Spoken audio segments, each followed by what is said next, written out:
Welcome to Beacon of Creation, a weekly podcast on game design through the lens of Magic the Gathering. I'm Tim. And I'm Brad, otherwise known as Red Bay. The Red Bay fans rejoice. We're going to be doing another Unpacking this week. We had long promised this episode, but it just never seemed to get recorded for some reason. But I'm excited about it now. We've got the fourth of our Unpacking Custom Sets series. This is going to be Settling Idyll by Provocative. How would you describe what's going on in this picture here? In this picture, we've got a giant mech. Definitely think something like Pacific Rim, Transformers, that kind of thing. It's nice blue sky, some clouds in the background, and the robot is traveling through, looks kind of like a futuristic city, lots of dome-topped buildings. And then we've got a parent and child in the foreground. They're kind of watching the mech go by, and the child seems to be holding up like a little mech suit. So that makes me think that the mech is friendly. Yeah. This maybe would be like the art for like a real-time strategy game where you land on a planet. You have to, maybe Settling Idyll is sort of like you land on a planet, you have to build a bunch of buildings, but there are evil aliens, so you have to have big mechs that defend you or whatever. The robot in this picture is definitely like good guy coded, kind of white paint. It has almost like a halo over it. Maybe a little bit of like Reinhardt from Overwatch kind of vibes a little bit. So what we're going to be doing for this episode, these Unpacking episodes, we don't know anything about the set. Sometimes we pretend we don't know anything about the set, if we're reviewing an old canon set. But here we don't actually know anything about the set. We're going to be looking at cards one at a time from like a virtual pack. And that's going to allow us to just like look at one card. What do we think about it? What could that mean for the rest of the set? Look at a second card. How does that compare to the first card?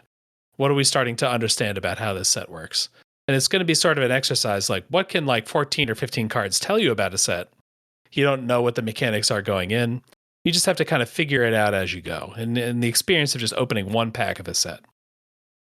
And kind of also hoping, maybe a little bit mischievously, that Caillou has provided a pack with some cards in it that definitely tell us a little bit about Settling Idyll, but maybe not the whole picture. So excited to see what gets left to the side. Yeah. At the end of the episode, we like to just jump in and at least see if there's anything huge that we missed. So our first card, I'll read this one. We'll probably take turns as we go. Oh, it said unsupported image type. Oh, they're all WebPs. I'm trying to drag this into a doc and the computer doesn't want to let me. All right. 2-minute break to reformat all these images. I'll add this little bit. So between the time that we got the pack for Settling Idyll by Provocative, I believe Provocative has put out 47 sets. And then also on top of that, Provocative is my arch nemesis from the MSC server.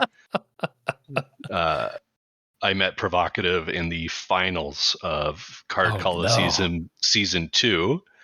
And they absolutely trounced me in the final. Rip. Because they're an absolutely excellent designer, and they met the prompts significantly better than I did. I'm hoping to get them back in Survivor right now, but they're still good, so I'm not sure. Yeah. I've endeavored to look at these images as little as possible as I open and close them. All right, now we actually can get started here.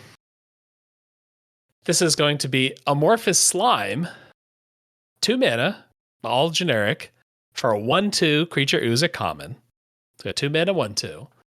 Amorphous Slime enters the battlefield with your choice of a first strike counter, a flying counter, lifelink counter, menace counter, reach counter, trample counter, vigilance counter, or shield counter.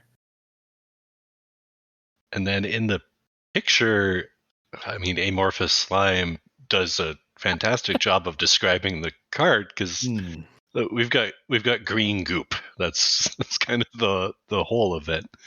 Not much for setting in this Settling Idyll, but it reminds me of a Living Wall. Shout out to super old Magic cards, but green. Though this isn't a green card; it's just a green picture. All right, so what are our coolest counters that we can get? We can get a flying counter, so we can get a 2-mana 1/2 flyer. Menace counter, reach counter, trample counter, vigilance counter. None of those are lighting things on fire. Shield counter, that's kind of notable. You get a double chump blocker off of this thing. Lifelink counter, if you just want to throw a block and maybe pump this up and gain some life back. Yeah. The number of different counters being offered definitely speaks to maybe a counters, different types of counters matters theme. Yeah. Like in the sense of, like, why would we have a reach counter on here when we also have flying? Why would we have a menace counter on here when we also have flying? So, like, shield counters are pretty good, but a 1/2, again, it's not enough body to make it effective. It's not quite the same, but a little bit like a changeling thing, maybe. Maybe if I have like a menace lord and a trample lord and a vigilance lord, that this amorphous slime can fit in either of those decks, even if those decks might be totally different colors. And this is like this thing is going to wheel out of a pack. So Probably, if that is something that where it really matters that you're getting access to these abilities specifically, then this feels like a freebie when you open it up in a pack. You get to take like the more interesting uncommon card and feel pretty confident that this thing is coming back around. Take that menace lord, pick 1, and then pick 9. Yeah, okay. I'll paste in the second card, and maybe you can read that one. For sure. I got more. Ingusite is the name of the card. So it's 1 and a green for a creature ooze, and it's a 2/2. And it has, whenever Ingusite deals combat damage to an artifact, destroy it. And the flavor text: she went to bed with a brand new shiny prosthetic arm. In the morning, nothing remained. And we've got a picture that's some more of the slime, for sure. But this one seems to be kind of consuming a human being, and they look pretty surprised. This could have been from a horror movie poster. When it deals combat damage to an artifact, destroy it. So that's not going to be equipped creatures, but it will be like, I guess maybe this is implying, hey, this lady had a robot arm. So maybe we're going to see like Esper style, like partially artifact people. And this ooze doesn't like it. This is like artifact death touch. Argoth would be proud of this ooze. Yeah, there was that 2/2 corrosive ooze or something like that in Dominaria that destroyed. Oh, that was equipped creatures, but it's similar kind of. Yeah, you're right. It's the same card basically, except when it blocks or becomes blocked by an equipped creature, destroy those equipments at end of combat. Yeah, we got corrosive ooze, which destroys equipped creatures, and this Ingusite, which destroys artifact creatures. I don't know. I kind of want to just look at some more cards here. I'm getting the picture. It's green. What is green doing in an artifact set? It's the party pooper. I'm hoping Caillou has sent us 15 oozes just to... Oh, hell yeah. All right, we got another green card. Wow. Green is not beating the party pooper allegations. We've got Crack Open, 2 and a green, 3 total mana for a sorcery, and we're still in the commons here. Destroy target artifact or enchantment, and create a treasure token. This is a kind of fun rider. I don't know if we've seen that on a common before. You pay a little bit more up front. You got to pay 3 mana to destroy your artifact or enchantment, but you do get a treasure back. The flavor here: the monster's scrabbling claws found purchase in the mech's chest, and with a surge of strength, ripped out its core. And yeah, in the art here, you said Pacific Rim earlier. Yeah, that's feeling like what we're talking about here. We've got like a giant Godzilla monster facing off against a cool mecha with a katana, basically. Yeah. So we got message received. Green is the bad guy in this set. It's the ambient the ambient creatures that these villages have to overcome in order to build their beautiful idle world. Yeah, this much at I guess we were only seeing the 2 commons, showing that green really dislikes artifacts in particular. It does have that mirrored in vibe though of we're gonna put a bunch of shatters, naturalizes, etc. in our deck, and we're going to get value out of them by them being closer to a Doomblade or whatever, since there's going to be artifact creatures that they have to take care of anyway. Yeah. And this is 3 mana sorcery, so it's definitely saying, to the drafter, you're going to really want this. If it was just, a core set or whatever, you'd probably make this 3 mana or 2 mana. You'd probably make this instant. Like, this is not a strong card, but maybe it would be a strong card in this particular set. Okay, I think I'm ready to see another card. I got one ready for you. Oh, this one looks cool. This is not a green card.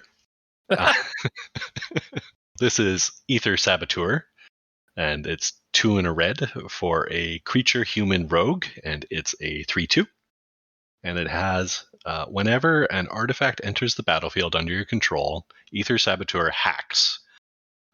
And this next bit is in the reminder text, so add this card's code to a program you control. If you don't control one, first create a program artifact token with 2, tap, sacrifice this artifact, trigger each code ability of this artifact, activate only as a sorcery. And then in a highlighted bit of text, we've got code. This artifact deals 1 damage to each opponent.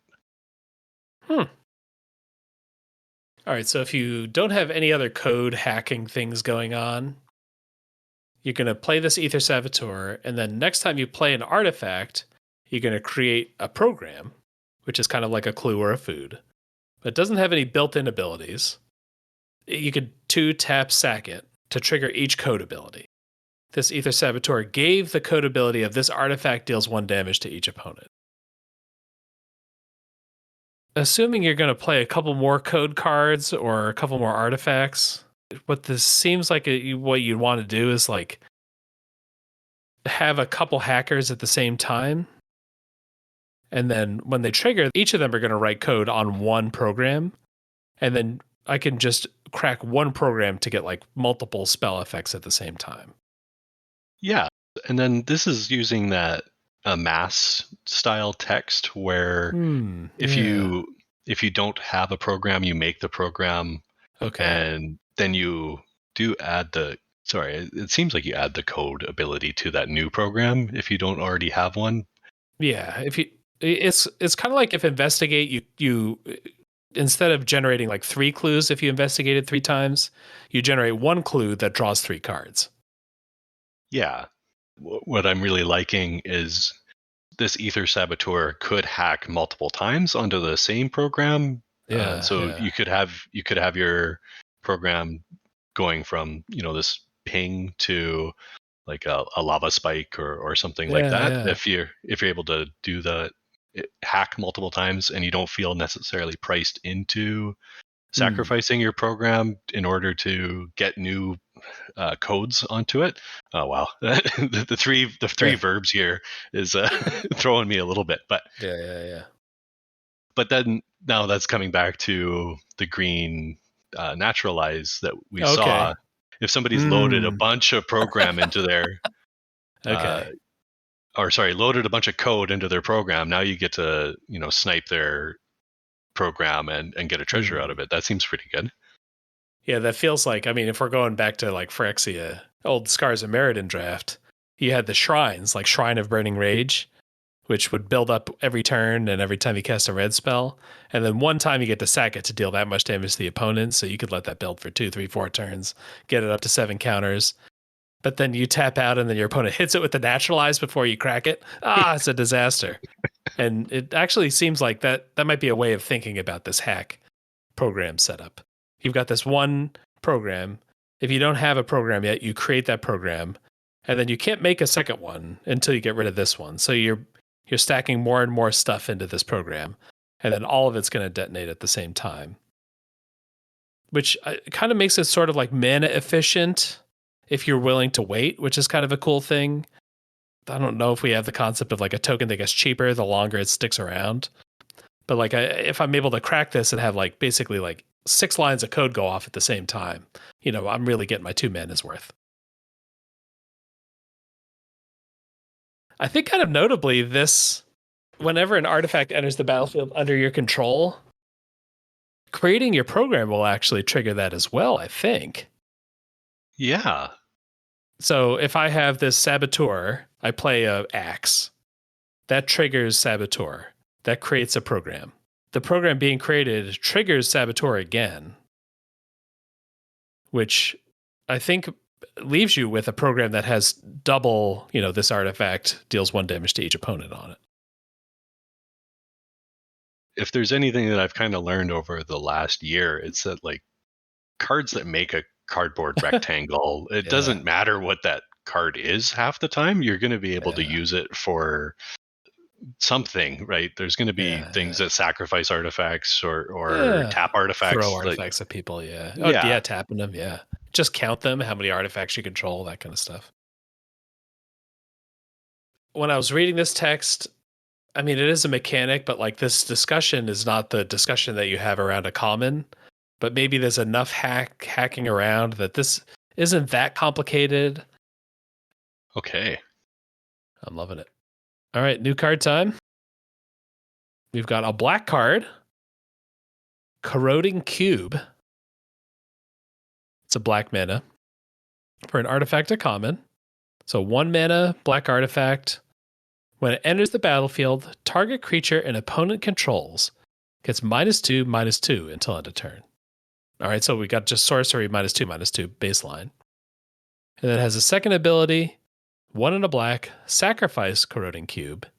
You mill 3 cards, then you may put a creature card from your graveyard on top of your library. All right. It's another pretty functional common we got here. Yeah, I am very pro deadweight in just about every format that it's printed in. Yeah. Cheap card, affects the board. This extra ability tagged onto here is kind of nice for, especially when like thinking about like sealed, where you just want to rebuy, your bomb creature, whatever that is. The milling here, as well as putting the Corroding Cube into the graveyard.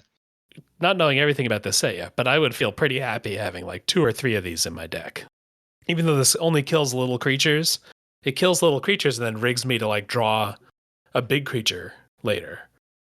It doesn't like 2 for 1 so much, but it's sort of like in the scry zone of like if I kill a creature and scry, like that's like a powerful combo to have like a good late game. Yeah, very functional common for sure. And if we have other cards that care about artifacts entering the battlefield or leaving the battlefield, and this is an easy one to slot in. The art is a cube. It's blue in color. It's kind of digital looking, like maybe a hologrammy kind of thing. It kind of looks like there's ground in front of it, but that ground kind of looks like a motherboard almost. Yeah. I couldn't tell you if this cube is 2 inches tall or 50 feet tall. We don't really know. Yeah, nothing here to give us scale. Mm-hmm. Color pair wise, like it feels like green is maybe not going to be in the artifact fall game. But if I'm playing my Dimir deck, I'm pretty happy filling a graveyard and playing a long game. We saw that red card that cared about artifacts entering the battlefield. So I'm imagining like, the red-black, maybe not red-black sacrificing artifacts, but maybe red-black, caring about sacrifice or something. Because the program, the thing made by hacking, also sacrifices. So whenever you sacrifice an artifact, put a +1/+1 counter on target, blah, blah, blah. So it feels like we're going to get some compatibility with a lot of the different parts of this card. I don't know if this will be a cycle, but this feels like it could get cycled out. This is a puzzle knot. This is a spell bomb or something like that. Now, do you think that the cycle will care about the corrosion, or do you think it'll care about the cubes? I would probably think cubes. We got 5 different cool cubes.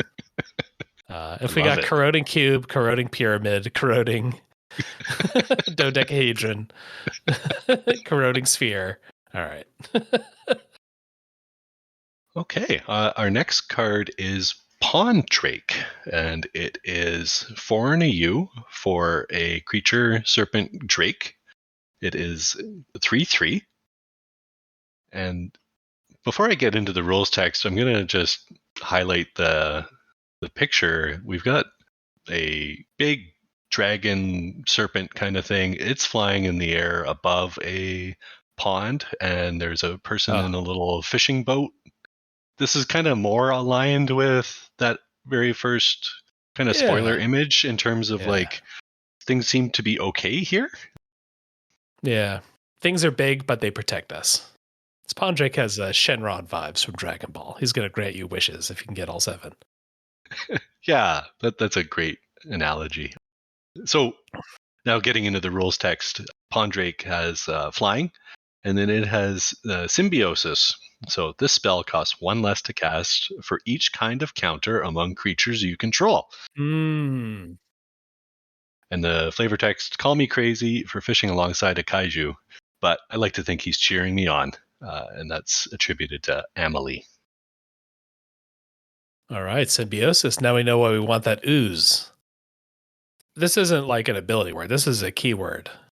We're going to see this on a bunch of cards. It's just symbiosis. And then all symbiosis cards have this cost 1 less to cast for each kind of counter among creatures you control. So it's only creatures. We don't get to like count sagas or planeswalkers or whatever.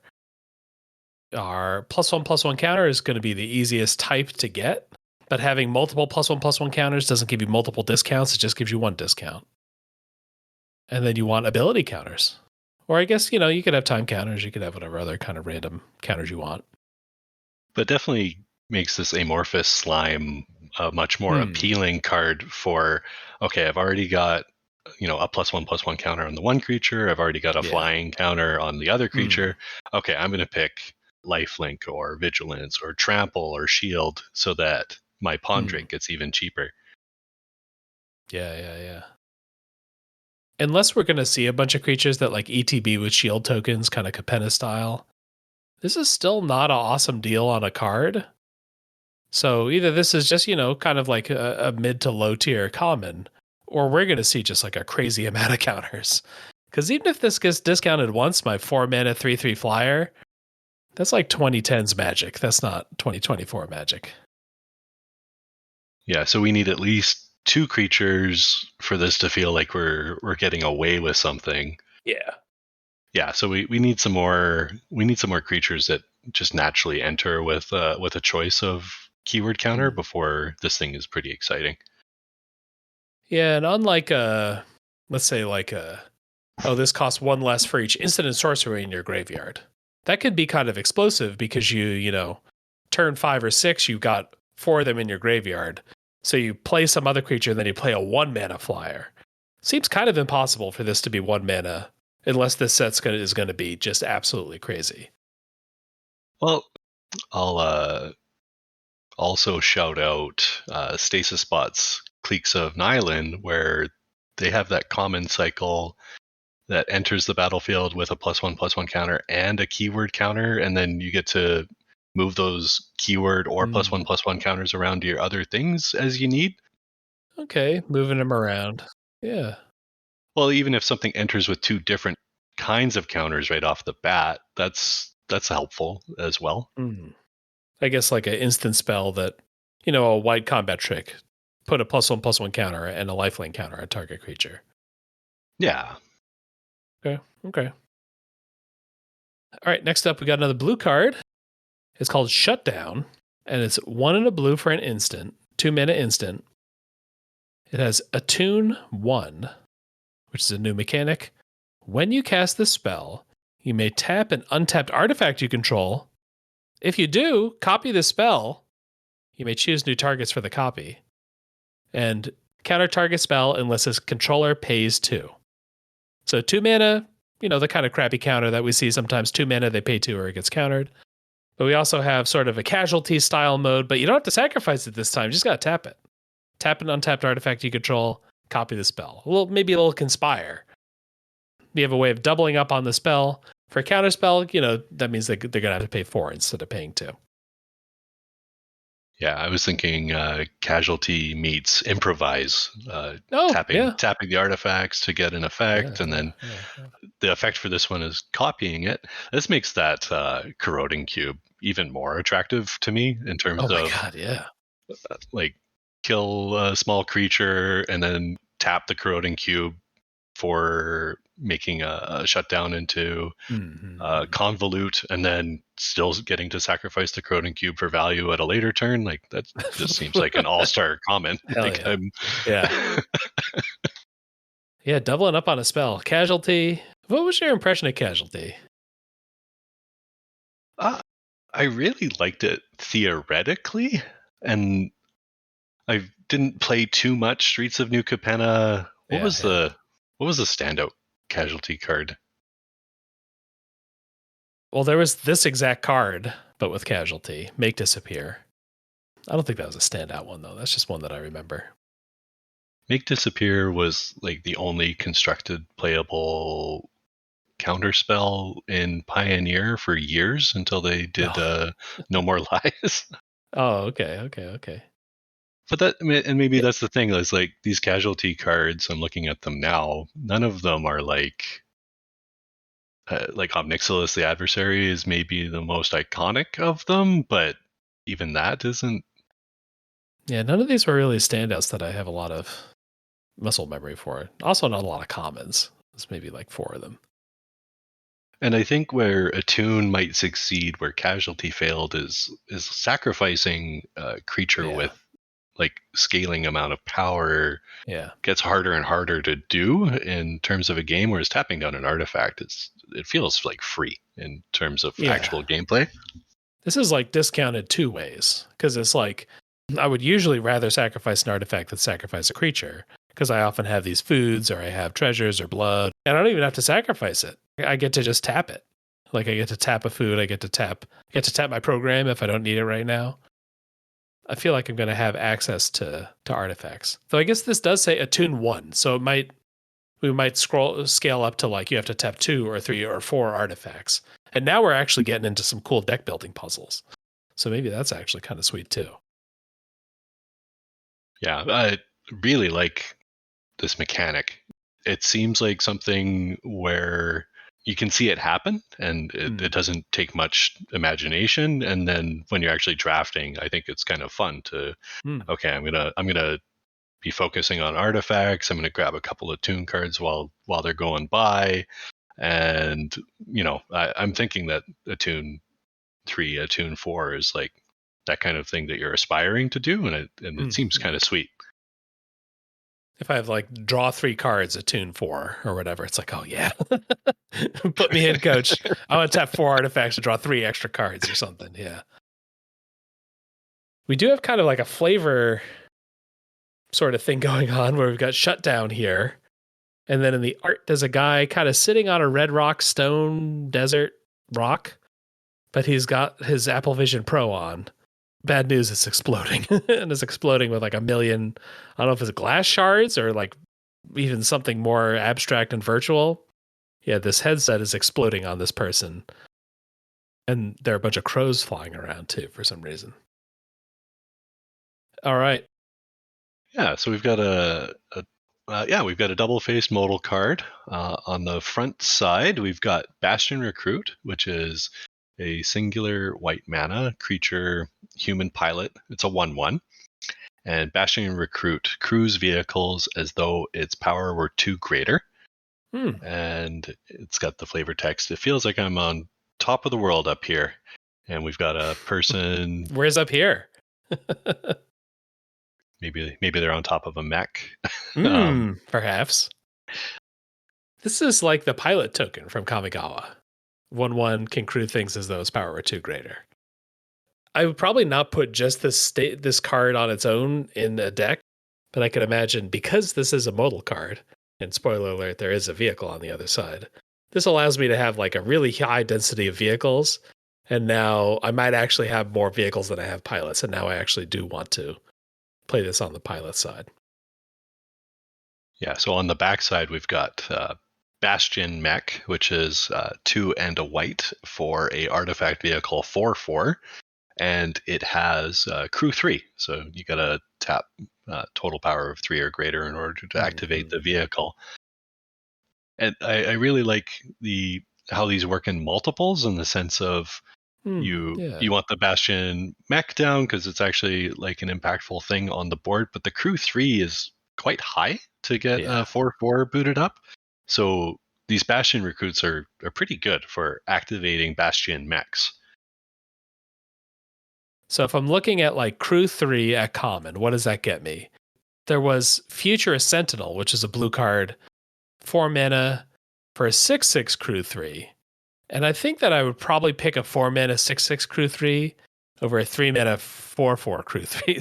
I'm saying a lot of numbers right now, but how does the 3 mana, do you think 3 mana 4/4 vehicle, does that like do much on its own? Do I want something a little bit bigger and pay a little more mana? What do you think about it? Yeah, even I'm thinking about that 4/4 creature from Brothers War where you had to tap like creatures or artifacts or lands in order to cast it.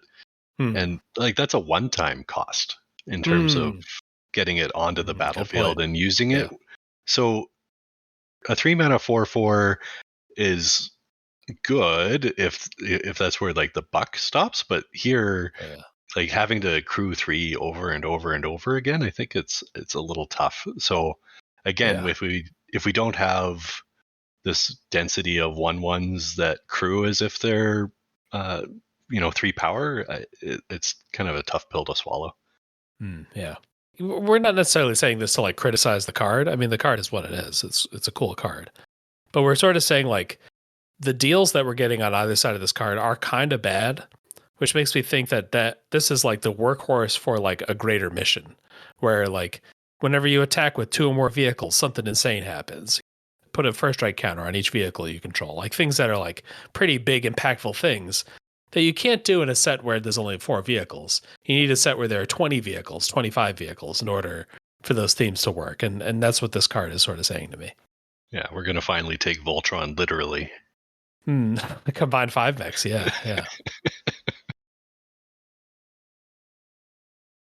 All right, next up we've got Colossal Tardigrade, 2 and a hybrid, green-blue. 3 mana 2/3. Creature beast. Oh, we got another new mechanic here. Flourish. Whenever you cast a spell, if 3 or more mana of any one color was spent to cast it, scry 1. Huh. Flavor text, aren't those supposed to be microscopic? From Maeve.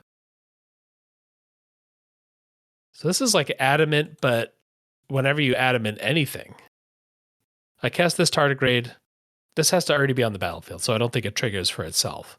But then for the rest of the game, if I just spend 3 green mana on all my spells, 3 green mana, 3 green mana, I'm scrying each time. That seems pretty sick. I like when there is a monocolor push in some limited environments because it's not done all that frequently. And then just the smallest little synergy with the crack open, creating a treasure token that can help you get that third color of mana more often to activate Flourish. I wasn't really expecting this ability at all in terms of like what we've been presented so far in this pack, and with like the artifact themes, the kaiju, the programming, the hacking. This was definitely a total sidestep as far as mechanical theming. Yeah, it's kind of interesting. Like there hasn't been that much that has wanted me to push into a lot of colors.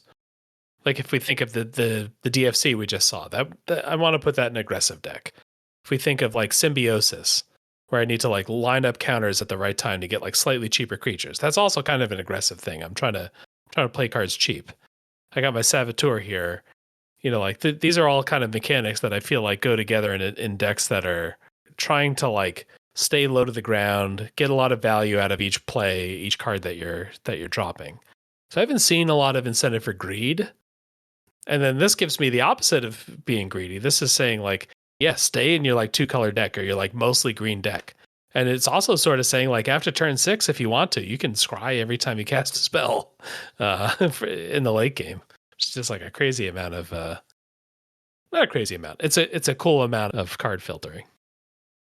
And the emphasis on the 3 also helps tell us that yeah, you are wanting to cast more expensive cards rather than your 1 and 2 drops. That I guess that's true. Yeah. without going crazy on like, I don't think you fill your deck out with all 8 drops or anything like that. Yeah, I mean, original Eldraine, there was like 5 extra decks in there because you could try to push into those monocolored decks. There were the quad hybrid knights that were all pretty powerful. That really rewarded you for being kind of disciplined and staying in like 1.5 color instead of 2 color. I mean, if Flourish is a ability word here, we got to see like a cycle of them, or at least like 8 or 10 of them, right? This has got to be dictating something about limited. Oh, yeah, I wouldn't be surprised if there was at least a half cycle or even a full cycle of hybrid good at half cycle. common. Yeah. It's a cool one. Yeah, tardigrade. So it's, if you think of like an owl bear, well, instead of the owl head, now it's got like a weird alien head, but it's like a bear body, got big claws, and then just like a wormy stub, and then a million little tendrils coming off of it. It's a big weird buddy. Definitely appreciate the flavor text on this one, because like it says colossal in the name, and I'm looking at the 2/3, and I'm like, I'm not understanding. But then saying, aren't those supposed to be microscopic? Oh, okay. This thing is 1,000 times its normal size. Some Segovian Leviathan kind of thing, where this like eats a whole city normally, but it's the size of like a cow on this plane. Yeah. It's a cool card. We actually, for an unpacking, I don't know if Caillou rigged it. I'm not going to accuse Caillou of anything. We're seeing a lot of mechanics in one pack. We got like a nice distribution. We kind of lucked out on a variety of mechanics here. All right, I'll drop in a new card for you. Okay, so we've got Acolyte of the AI. It's another hybrid card, so 3 and a blue-black hybrid. It's a creature, human, rogue, 3/2. It has, when Acolyte of the AI enters the battlefield, mill 3 cards. Then return a card you milled this way from your graveyard to your hand. Flavor text is, we await Malakon's rise. And in the picture, we've got kind of a ninja with a flaming sword, and there's fire blue color kind of in behind them, and yeah, kind of a different looking art from some of the other stuff that we were seeing in this pack. I don't know if it is a League of Legends character, but this looks like the character art for a League of Legends character. I would think this was a ninja, but it's only a rogue. Like, we have kaiju. Why don't we have ninja? I don't know. But this is a powerful card. This is Organ Hoarder, right? Yeah, this is Organ Hoarder written out a little bit differently, but then also split into 2 colors, which makes it like really easy to play. This is like a feature of Midnight Hunt. Sorry, Organ, we're kind of skipping. Maybe could give the listeners a little bit of a break. Organ Hoarder was a common in Midnight Hunt, one of the recent Innistrad sets, which is a blue zombie. Hey, look at the top 3, put 1 in your hand, the rest in your graveyard. This Acolyte puts 3 cards in your graveyard, then pulls 1 back out. And Organ Hoarder, 4 mana, 3/2, draw a card plus. Like, maybe plus. Like, it's a decent amount better than just 4 mana, 3/2, draw a card. This is a way to like accrue a lot of value, give you the gas you need for a pretty late game, stock your graveyard if there's graveyard matter stuff, though we haven't seen a lot of graveyard stuff. Yeah, this is juicy. Yeah, and again, like the Organ Hoarder was limited to just blue, right? It was 3 in a blue compared to this at 3 in a blue-black hybrid. So that means that twice as many decks get access to this whole card and ability, and I think it's definitely spicy for a common. This is the card that you can get week 1 of a draft format and then never again. So maybe filling out that tardigrade cycle of some hybrid cards at common. Yeah. And then nothing on like keyword counters or anything like that. So not quite doing the symbiosis thing. And then it and Corroding Cube both mention mill. So maybe that's kind of hinting at that there is some self mill. Maybe not like full-blown strategy, but some synergies that we might see at some of the higher rarities. Like there are a lot of different themes going on in this set. It kind of feels like one of those like a Kaldheim or maybe even like a Neon Kamigawa, where there's like a lot of really separate color pairs that are doing pretty different things. Though maybe this card is good enough that you're going to play it in any blue or black deck. I don't know. What's our next card? All right, I think we're probably going to get to some uncommons. Yep, this is our first uncommon here. Otherworlder's Guide. This is 1 and a green for a 2/2. So 2 mana 2/2. It's not a ooze. It's a creature elf citizen at uncommon. When you read the first line, you may activate the you may activate the loyalty abilities of planeswalkers you control twice each turn, rather than only once, if they enter the battlefield this turn. So you get to double activate the first turn for each of your planeswalkers. And as tap, add 1 mana of any color.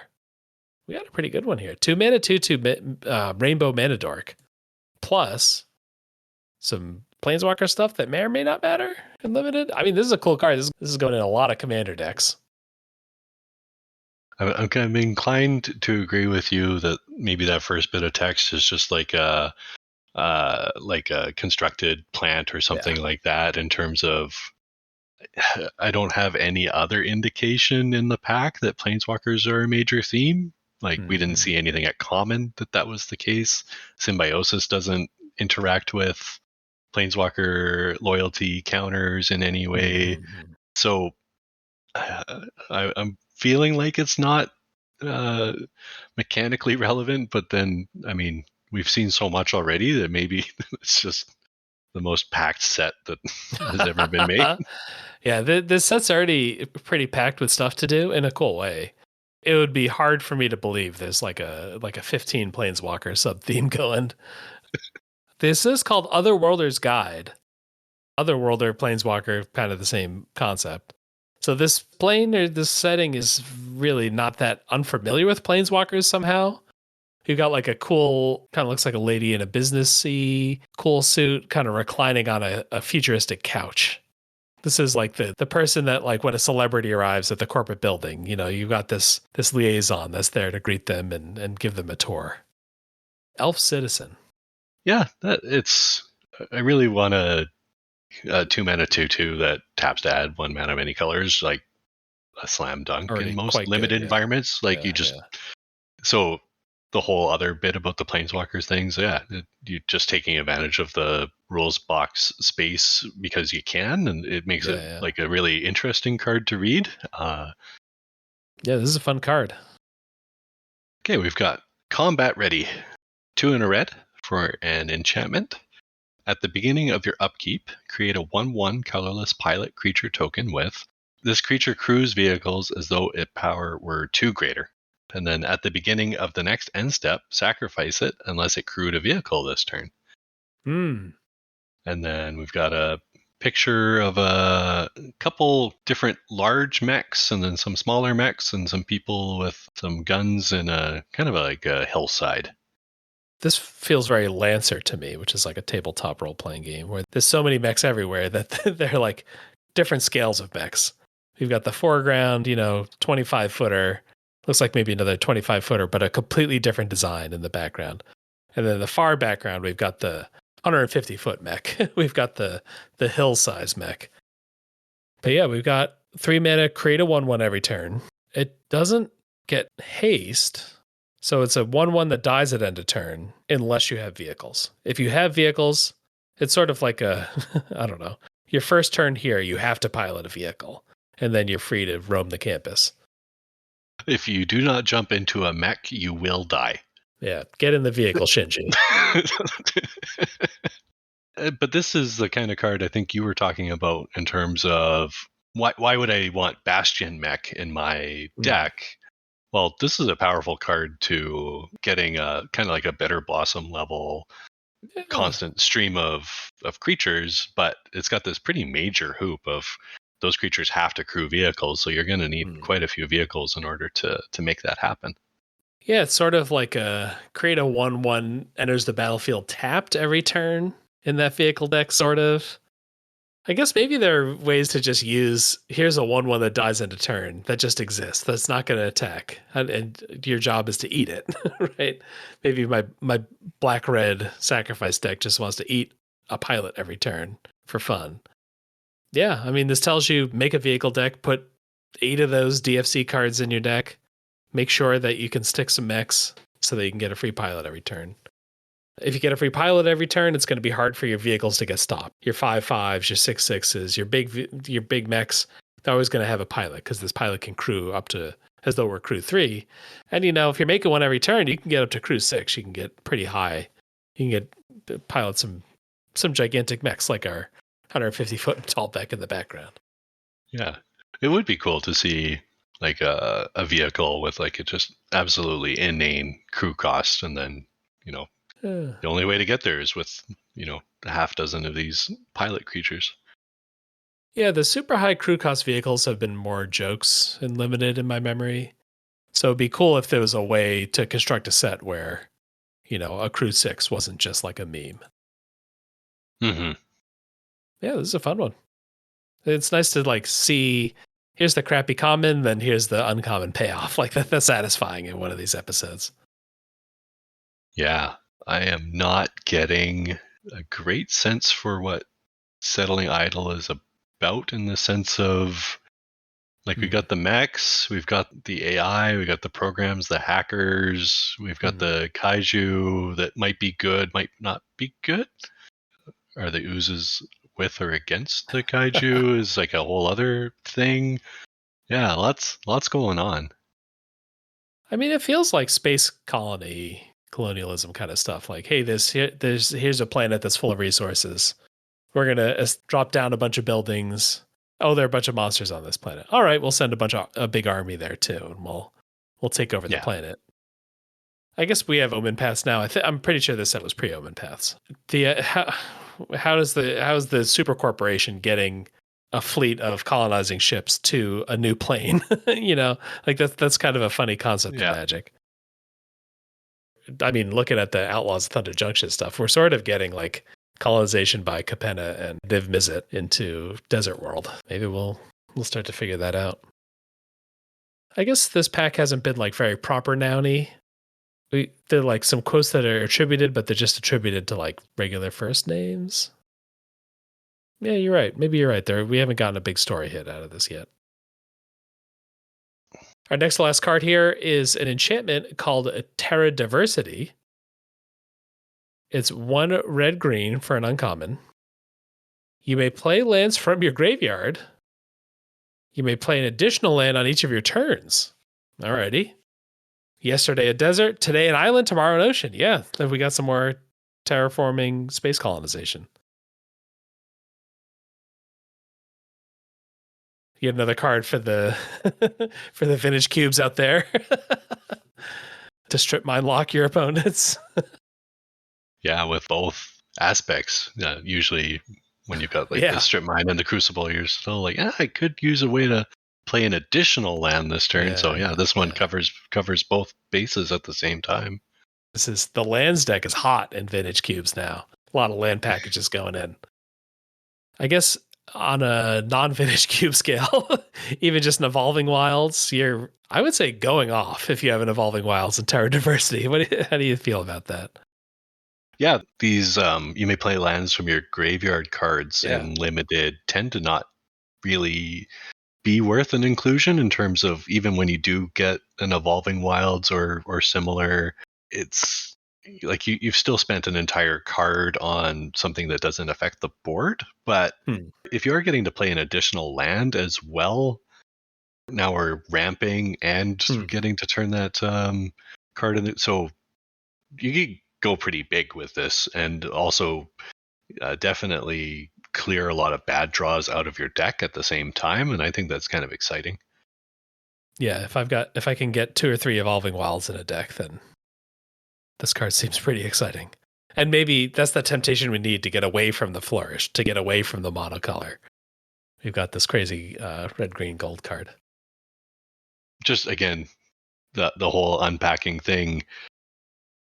we don't really know what green is doing in this environment, and this land ramp, cards out of the graveyard in being in red green. It's interesting to say the least. Yeah, sometimes it's like hard to know, is the uncommon gold card, is that like indicative of something in the set? Is there like a land theme in the set? Or is this just like a cool uncommon that we want people to have? This card is like cool enough in the EDH Vintage Cube way that if this were a rare, I wouldn't be that surprised. So it being an uncommon maybe is trying to indicate some sort of archetype thing.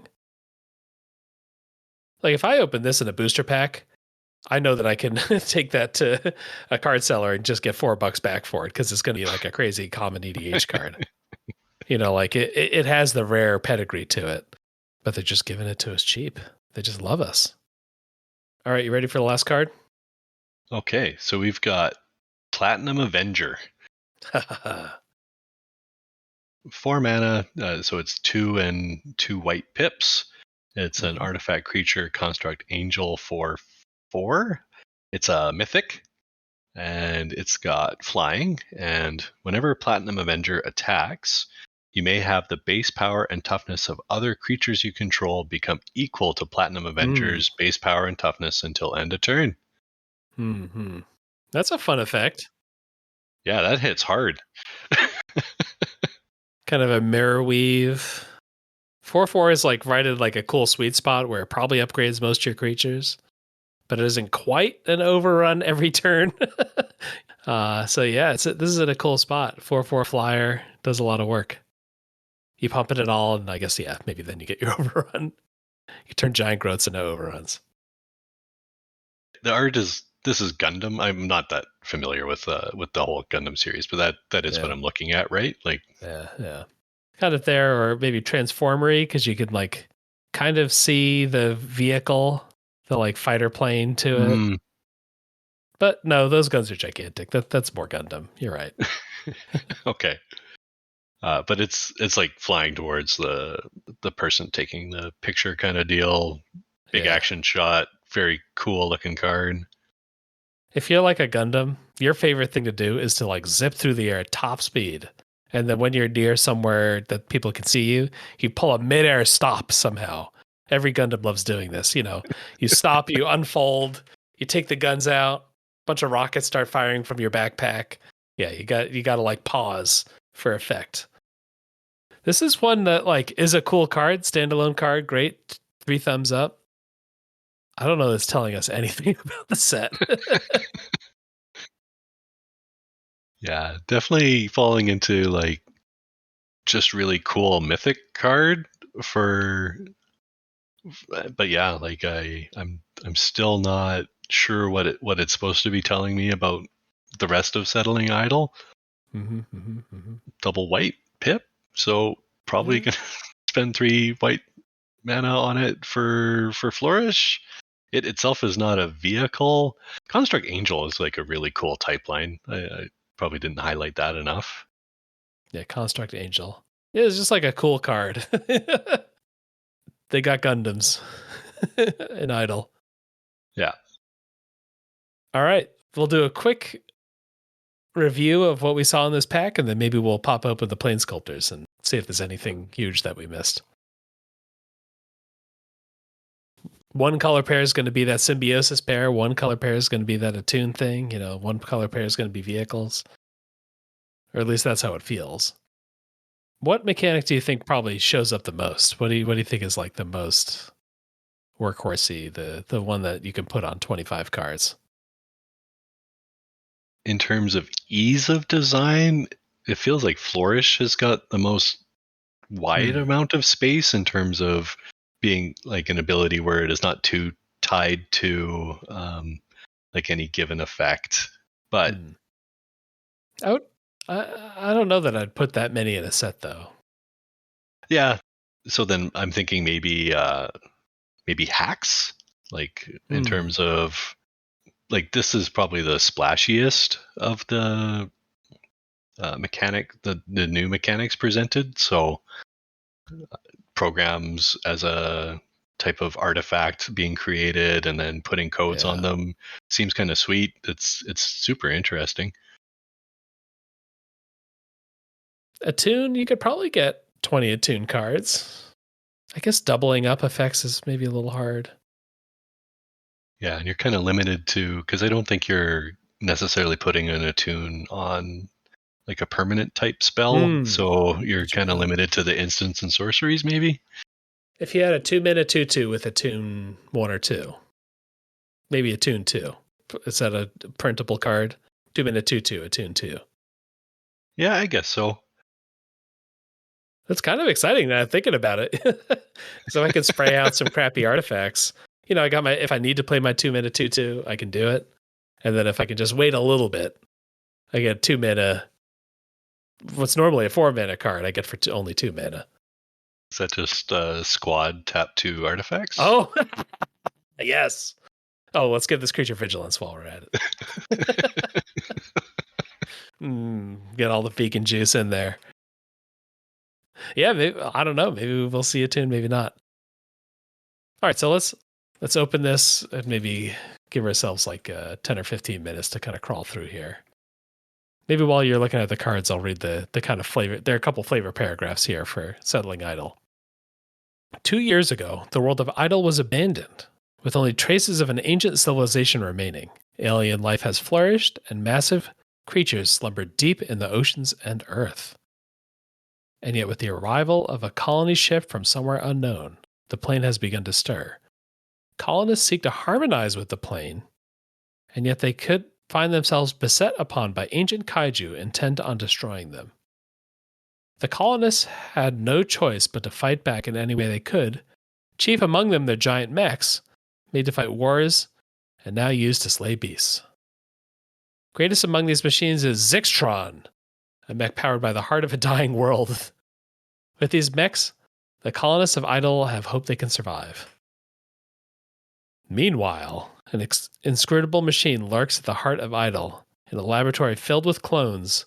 This machine seeks to unlock the secrets of interplanar travel and deliver the same ruin it brought to Idyll 100 years ago to the rest of the multiverse. With a mind-controlled planeswalker in its grip and an army of clones at hand, it just might succeed. The pilots of Idyll will have to fight a war on 2 fronts, one on the kaiju and the other on the threat that lies within.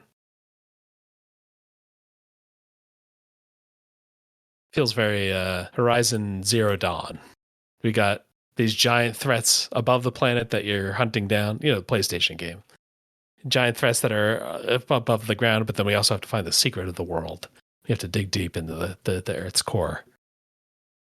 So I was immediately proven wrong. So there's a common beachside drifter, 1 and a white, creature human scout. It's a 2/1, and it's got attune 2. So you can tap 2 untapped artifacts to create a copy of it, and then it has first strike.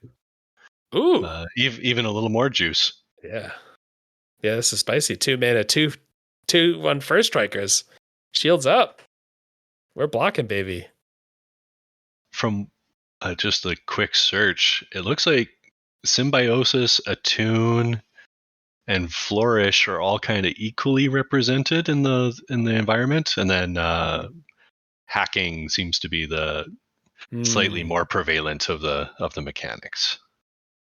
I see. Very cool. So Bionic Hacker, 2 and a black, creature human rogue, 3/2. That's a common. Whenever Bionic Hacker attacks, it hacks, and then its code that would have put on program is you draw a card and lose 1 life. Oh, so I'm putting that on my token, so when I then sacrifice it later, I'm going to draw a card and lose a life. Okay, that's kind of interesting. How many do I save up before I say, yeah, I'll spend my 2 mana?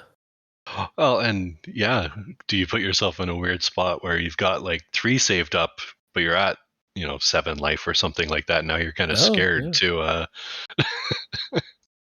This enters the battlefield hack. Oh, that's an interesting niche. Enter the battlefield hack. So not a repeatable hack, but just a one-timer.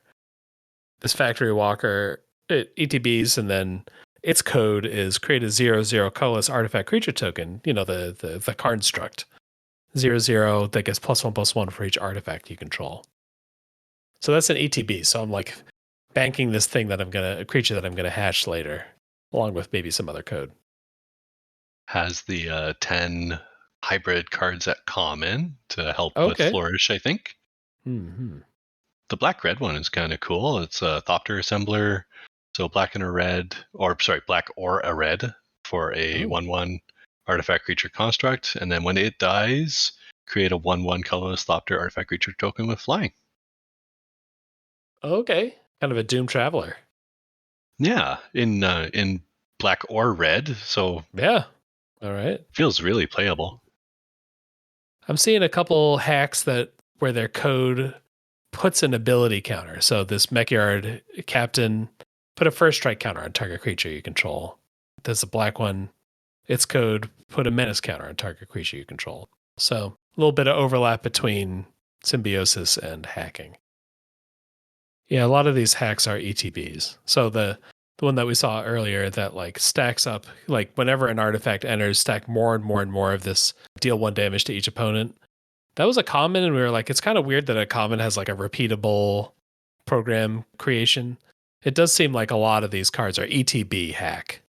It might not be that common to have a lot of repeatable hacking. It might just be a couple cards.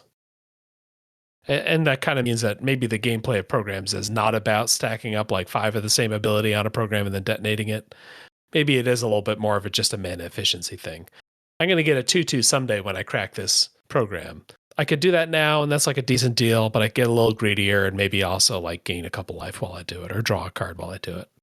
Yeah, definitely a cool space for, because like a mass is like it's a really cool keyword unto itself, but I know a lot of different designers have played around with granting, a singular token all kinds of abilities and that kind of thing, and I think this hacking, programming, coding thing is a cool way to do it, and I think it probably works, without actually having played any of the cards.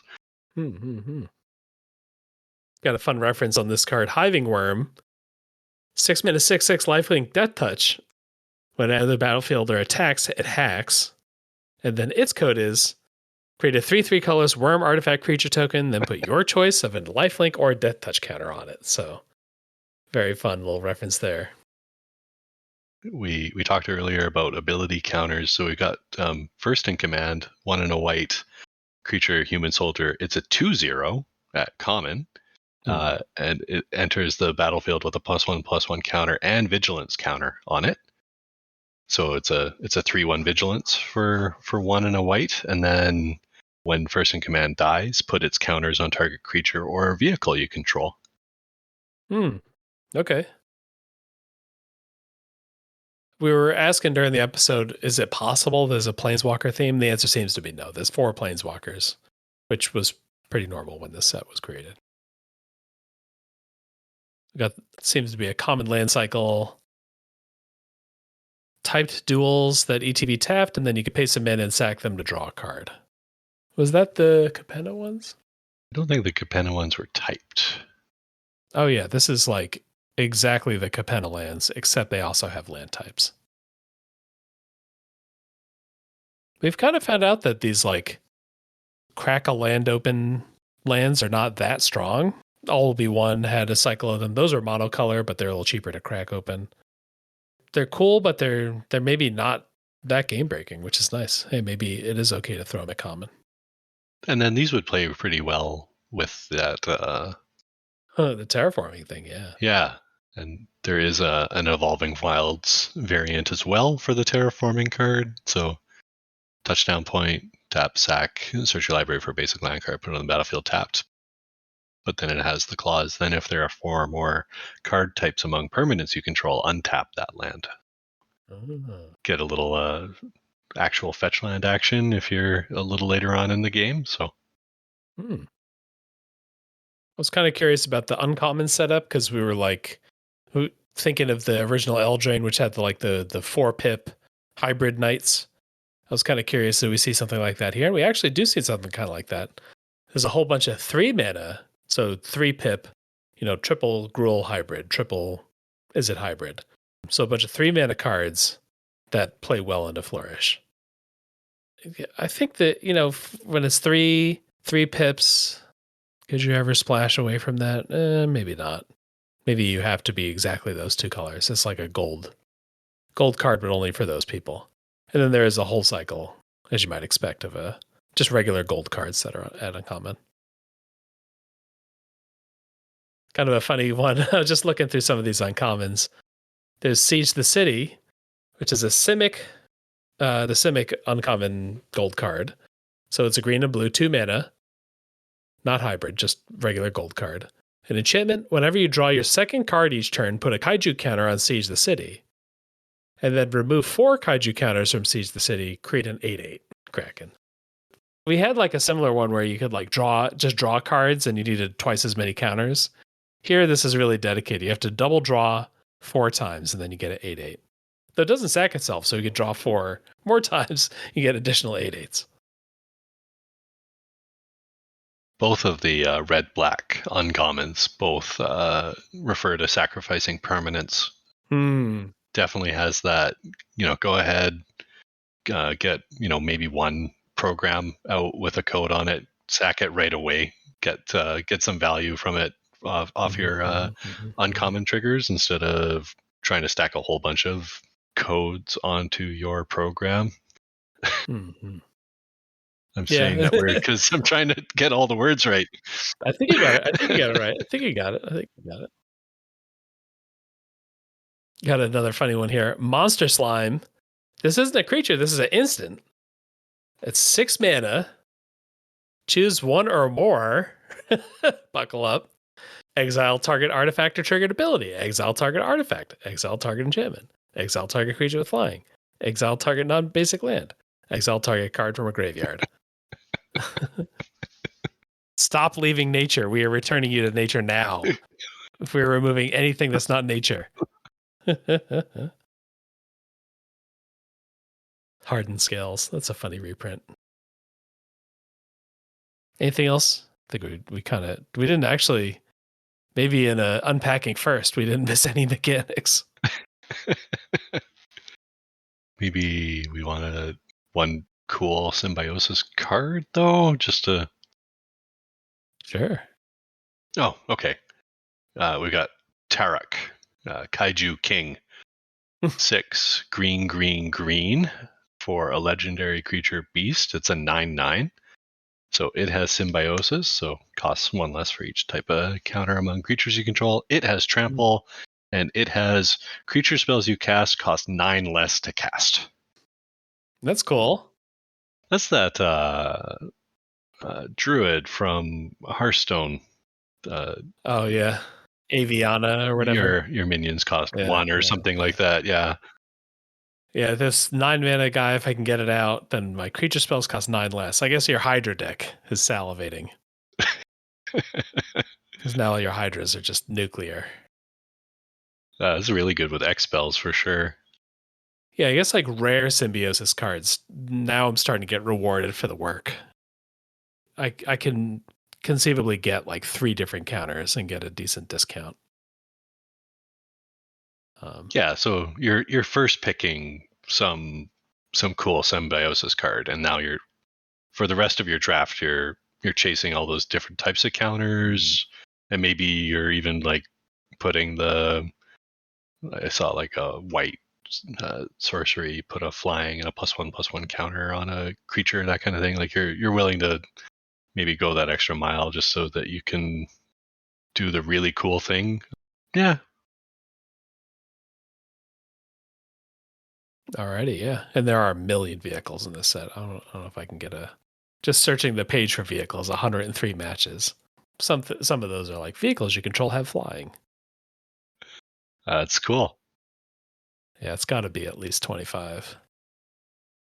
Alrighty, that was a fun look. We actually got a really healthy look at the set just from our 15 cards.